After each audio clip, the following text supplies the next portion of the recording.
Here we go. It's time to reveal the truth about the Galaxy Z Flip 7. It's been about 10 days of using the Z Flip 7, so it's time to look past that gorgeous bezel-less edge-to-edge screen that literally melts your heart. Best selfie camera experience, best battery life on a flip phone. With all that good stuff, there are some decisions that Samsung has taken secretly, hoping you don't notice and get distracted by all the good stuff. But don't worry, I'm going to expose it all. By the way, just a quick reminder that Samsung's crazy pre-order is gonna end in a few days. You can actually save up to $1,200, get enhanced trade-in, as well as have a free storage upgrade. So if you are thinking of purchasing any of the Flip or the Folds, now is the time because you're not gonna get this deal ever again. Check the links in the description below. So welcome, as I share with you guys my almost 10 days of usage experience with the latest Galaxy Z Flip 7. And right off the bat, we have to start with the most obvious, the most noticeable upgrade, making this, in my opinion, hands down the best flip phone in terms of not just design and looks,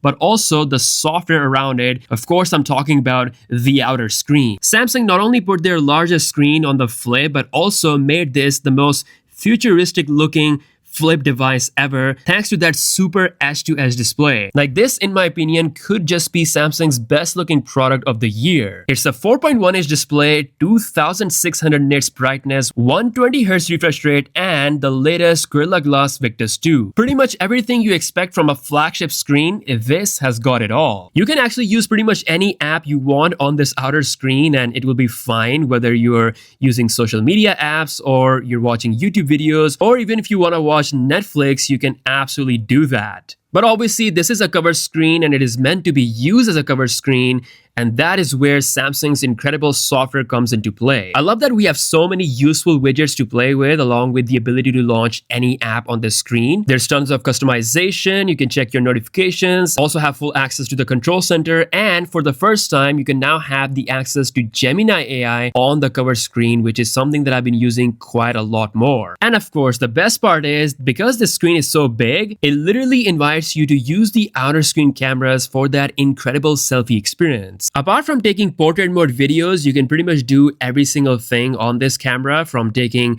normal 12 megapixel high-res photos to 50 megapixel photos, taking proper ultra-wide photos, as well as taking videos in all the modes you can think of. Of course, the highest one is the Ultra HD 60 FPS with a log profile. Yes, the Flip 7 is the first flip phone from Samsung to have the log video feature. Now, when you do want to open your phone, you are greeted with a 6.9-inch bezel-less display, which is actually slightly wider than before, but still not quite as wide as a normal smartphone, which is totally understandable for a flip phone form factor. Plus, it kind of makes the phone easier to use with better one-handed usage. Once again, we've got 2600 nits brightness, which is same as the outer screen. It's honestly as perfect as main screen can be on a flip phone, and I'm happy to report that Samsung's crease is nearly invisible. It's actually insane how much they have improved the screen in 1 year compared to last generation. While that is a good change compared to last generation, what hasn't changed is those cameras on the back. So we still have that 50 megapixel and a 12 megapixel ultra-wide angle combo on the back, and while the hardware has remained the same, Samsung has improved some things thanks to the new camera ISP with the Exynos 2500 chip, and we have the new AI photonic engine improving the photos even better than before, especially in low light situation. If we just take the camera specs out of our minds and just look at the real life performance, the performance is kind of solid. You can pretty much use these cameras in all kind of lighting scenarios with no issues. The color science is amazing, HDR is on point, and overall, it's providing a very consistent experience. With that being said, as someone who typically uses flagship smartphones with like a dedicated 5x zoom or even a 3x zoom, I missed that terribly on the Flip 7. Imagine if you're walking on a roadside and you see something interesting that you want to zoom at. Guess what? You can zoom, but that's just going to be a software zoom, and the result is going to be far from what you can get on a typical optical zoom camera. Even Samsung's outdated 3x optical zoom that they have on the Fold 7 is much better than just having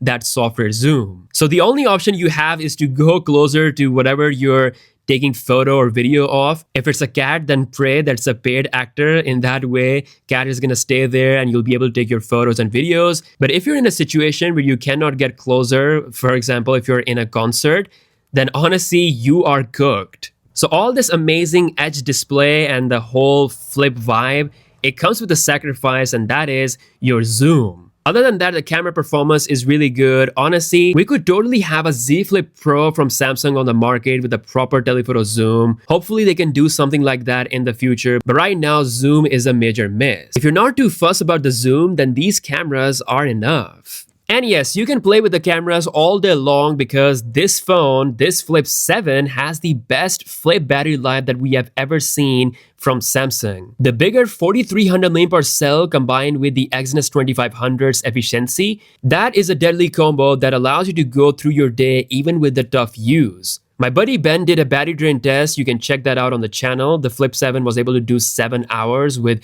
extreme usage, which is understandably more than the Fold 7, and it's the biggest battery change we have seen on a Samsung Flip phone. So yes, efficiency and battery performance is really on point, but what's not on point is Samsung's cheeky decision of using Exynos 2500 on the Flip 7 without you even noticing. Yes, a lot of people don't know is that this year, Samsung has made the Snapdragon 8 Elite exclusive only to the Fold 7, whereas the Flip users will now have Exynos chips. How good is the Exynos 2500? Well, if you look at the benchmarks, it's definitely not on the level of the Snapdragon 8 Elite inside the Fold 7, and it's by a decent margin. They're not even close. Same thing for the graphical performance. You're just gonna get better on the Snapdragon 8 Elite. Even AI performance is noticeably better on the Snapdragon 8 Elite chip. Considering there's a $100 price increase for the Flip 7 coming at $1,099, I honestly expected Snapdragon 8 Elite on this phone. Plus, there are some little things I've noticed. For example, playing Asphalt Legend,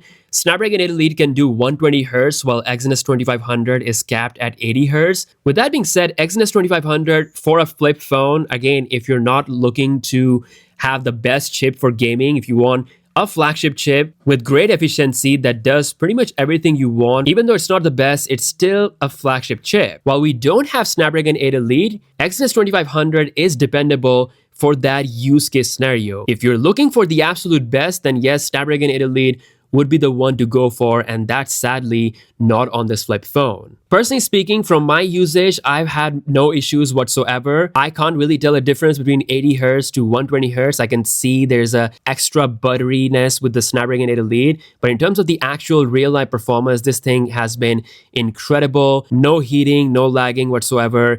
It's been really on point. To the point where I will say that it shouldn't be a deal breaker if you're looking to buy the Flip 7. Because with this hardware, you get extreme longevity of 7 years of OS updates. Yes, I'm talking about the excellence of One UI. It's rocking One UI 8 based on Android 16. With One UI 8, there are loads of features to play with, and I'm happy that Samsung is bringing pretty much everything, including not only all the AI features from Gemini to Samsung's own crazy, amazing AI features like Sketch to Image or all the other ones. Some of these are super useful, some of these are kind of gimmick, but all in all, it's probably the best AI experience you're gonna have on a Flip phone on the market right now. Not only that, Flip 7, because it's a proper powerhouse, for the first time you can have Samsung DeX running on this with pretty much no issues at all. With Samsung DeX, you can transform your Flip phone into a full-fledged desktop experience. Overall, I have to say for a Flip phone, this is kind of hitting all the main important areas. It's got a UI that works perfectly across all the screen, especially the outer screen, which by the way looks so futuristic edge to edge to the point where I think it might just be Samsung's best design product of this year. Everything feels super optimized. It's got the longevity factor locked in. The crease is so much better. The cameras are dependable despite having an older hardware, minus the zoom setup. Despite some of the weird decision of using, let's say, Exynos 2500, this thing still is, for a Flip phone, more than enough. There's always been sacrifices with Flip phones, and this thing is no different, so keep that in mind. I love how I can use this outer screen as a tripod to take high quality selfie videos and photos, which you can't do on a standard phone. All in all, it's got enough stuff to satisfy a Flip user, but not quite enough to satisfy a power user. Like I said, Samsung can definitely cater to both users if they can just make a pro version of the Flip, but that is something that might happen next year. But this year, Flip 7 is the best Flip you can buy from Samsung. As always, if you're thinking of buying Fold or Flip or any of the latest Samsung products, act now because Samsung's crazy pre-order deal is going to be over in a few days, so make sure you check the link in the description. You can save up to $1,200 plus get free Samsung credit along with other discounts Do not miss that out. Check it out in the description below. Please do let me know your thoughts in the comments. With that being said, I'll catch you guys later. Peace out.